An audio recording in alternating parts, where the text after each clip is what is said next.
ভোরের আলো নিউজের আজকের শিরোনাম, আবরার হত্যা ৩২ মাসেও নিষ্পত্তি হয়নি আপিল। সাবের হোসেনকে ১০ দিনের রিমান্ডে নিতে পুলিশের আবেদন।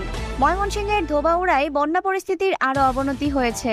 বাংলাদেশের বিপক্ষে ভারতের জয় প্রথম টি-20। ইসরায়েলের তৃতীয় বড় শহর হাইফায় হিজবুল্লাহর রকেট হামলা। এতক্ষণ শুনছিলেন সংবাদ শিরোনাম, এখন বিস্তারিত।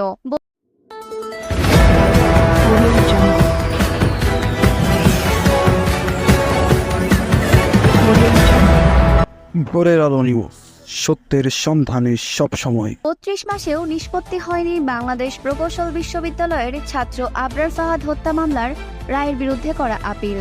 মকবুল নামে এক বিএনপি কর্মী মৃত্যুর ঘটনায় করা মামলায় সাবেক পরিবেশ, বন ও জলবায়ু পরিবর্তন বিষয়ক মন্ত্রী সাবের হোসেন চৌধুরীকে ১০ দিনের রিমান্ডে নিতে আবেদন করেছে পুলিশ। ময়মনসিংহের ধোবাউড়ায় বন্যা পরিস্থিতির আরও অবনতি হয়েছে। পাহাড়ি ঢল আর ভারী বর্ষণের পর তীব্র স্রোতে হু হু করে লোকালয়ে পানি ঢুকছে। নতুন আন্তর্জাতিক ভেন্যু শ্রীমন্ত মাধবরাও সিন্ধিয়া স্টেডিয়ামে টসে হেরে ব্যাটিংয়ে নেমে ১ বল বাকি থাকতে ১২৭ রানে অল আউট হয় বাংলাদেশ। টি-20 বিশ্ব চ্যাম্পিয়ন ভারত ৭ উইকেট আর ৪৯ বল হাতে রেখেই লক্ষ্য টপকে যায়। লেবানন ও ফিলিস্তিনের গাজায় গতকাল রোববারও নির্বিচার হামলা অব্যাহত রেখেছে ইসরায়েলি বাহিনী।